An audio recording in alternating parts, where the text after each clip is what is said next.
Do you want to know what hatching method works best? The shoelace method, standard hatching methods, or dry hatching? Well, I just recently did an experiment using all three hatching methods just to see, with using the same hatching eggs from my flock during the same time of year in the same room conditions all at the same time, which method would work best, because I've done all three methods successfully and have had good hatch rates with each of them.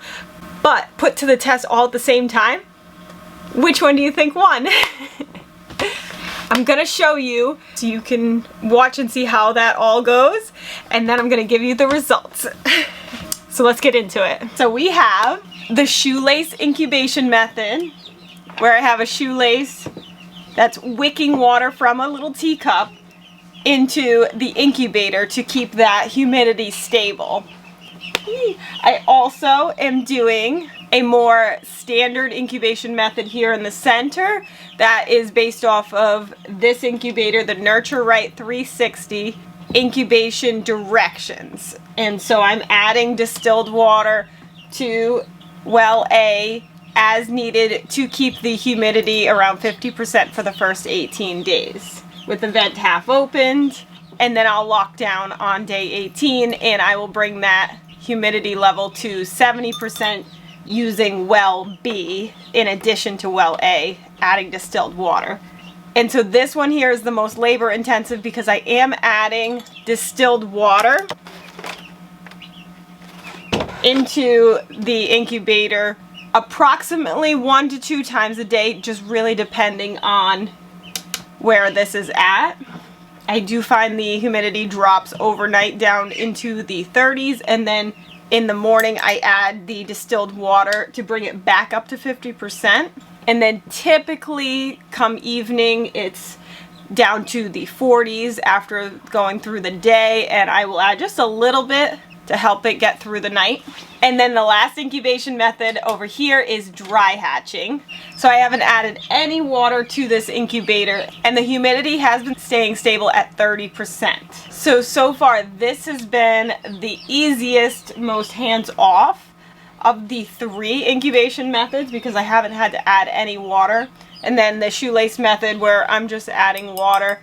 So far I started it off with half a teacup of water, and it's been 3 days and I just added a little bit more distilled water to here because it had dropped by about 3%, and so I just filled a little bit more in this teacup about halfway to top it off, and it's now to 52%, so it's got sufficient amount of distilled water. But to add water every 3 days, that's pretty simple when it comes to incubation. For the most part, these are holding pretty steady with the humidity. It's the one in the middle that I have the humidity fluctuations, and I'm adding the distilled water as needed. So we're gonna see in about 3 weeks how many chicks hatch using each experiment. And hopefully I don't screw it up along the way because I'm really excited to see which method works well.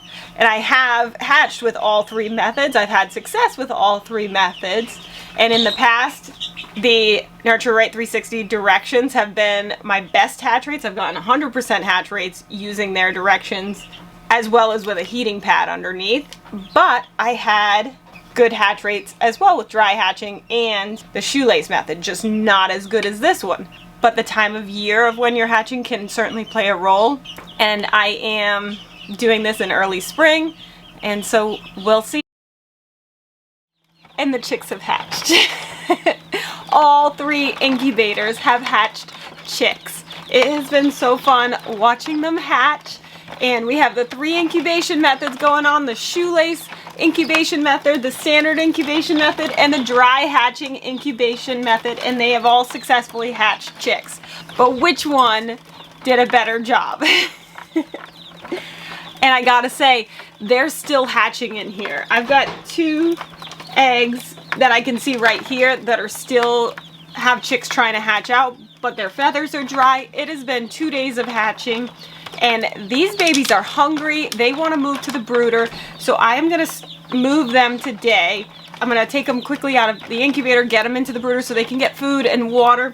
I'm going to assist these chicks that are having trouble hatching because they have been stuck for over a day now. and we will see how many chicks we have. I think there's over 30 from what I can tell, but it's really hard to count.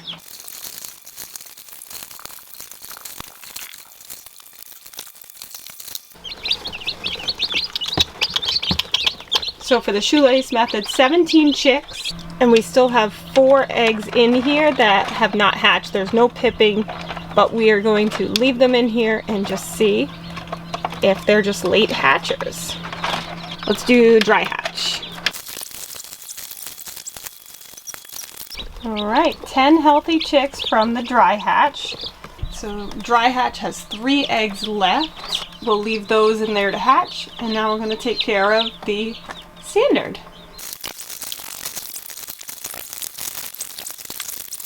Had 12 chicks hatch, all looking good from the standard hatch. We have 2 more trying to hatch, so let's get them out.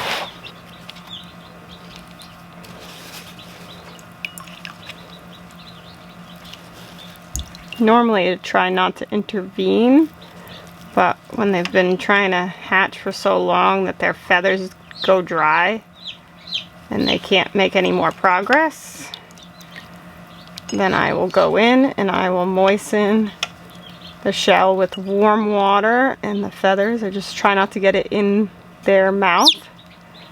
Drip away from the baby just to help moisten things up. And then I use a skewer to press down just to help break that outer shell right around there. And I do look, membranes not too dry back here, so that's good. So I'm just going to help this baby with some little cracks here. Make sure that it's moist enough for this baby to hopefully hatch out on its own. And then I'll do the same with this baby here. It's all fuzzy and dry. So just going to get him moistened up. This baby's really pushing, really trying. It's just a little too dry.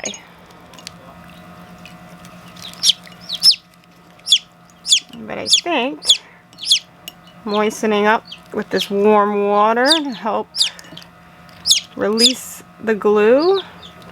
But for the most part, this baby's almost around. A little bit more there. A little dry over here.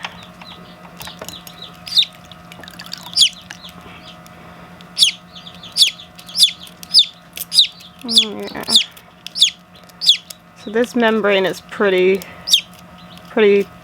sticky right there. That's where I'm going to put a little more water. And then I'm going to put the baby back in. So the baby is already starting to push its way out, which is awesome. Okay, for the results. The results were so close that it was anyone's game, and the winner ended up being the shoelace method, just by a small 1%. So with the shoelace method, we had 17 chicks hatch out of 22 eggs. With the dry hatch, we had a lot of infertile eggs in that incubator, so we had 10 chicks hatch out of 13 eggs. And then for the standard incubation method, we had 13 chicks hatch out of 17 eggs. So those hatch rates do not include the infertile hatching eggs. I was going through a rooster transition during the egg gathering time, and so my fertility rates were not great. But I still got 40 chicks out of the experiment, which I was so excited about. I did have to assist a couple chicks in hatching. One chick that I assisted was able to continue hatching out on its own.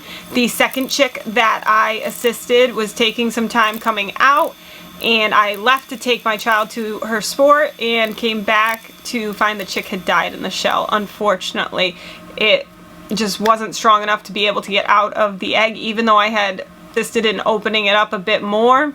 So one that made it okay, the other did not, which is really sad. And sometimes that happens. It's always hard to know when to assist, when not to assist. If you don't assist and they're too weak to come out of the shell and they pass on, it always makes you think, should I have intervened? But then when you intervene and they just needed that little bit of extra help because the egg membrane dried to their feathers, and then there's other times where intervention does more harm than good. So it's a tough situation to be in, and it's hard to make that call, and there's a lot of gray area in there. So we just do the best we can in the scenario that we're in. But for dry hatch and standard hatch to have a 76% hatch rate, and then the shoelace method to have a 77% hatch rate, really close numbers. So I've had success with all three hatching methods. They've all worked great for me. So currently I have 3 incubators running full of eggs, and all 3 I'm doing dry hatching. And I just want to see, now that my flock's fertility issues are done with and we are back to having really high fertilization rates, I've got all the eggs in here, and I want to see how dry hatch goes with the 3 of them, and this time on heating pads, because that has helped me in the past with standard hatching to have a little heat pad. Just want to see if I can combine those 2 techniques and get an even better hatch rate. And I'll let you know how that goes. But if you're wondering about those 40 chicks that I hatched in the incubator, every single one of them are doing great now. They are 7 weeks old and about to go to their new homes this weekend, and I'm so excited for them. So thank you for hanging out with me today. And if you want to see some more videos about hatching experiments, I've got a whole hatching egg playlist, and you can check out all those hatching tips and tricks, secret to 100 hatch rate, all the good videos. Some really good videos for you. And if you liked this video, if you could hit that like button down below, the little thumbs up, and hit that subscribe button if you'd like to see more videos like this. It really helps our channel.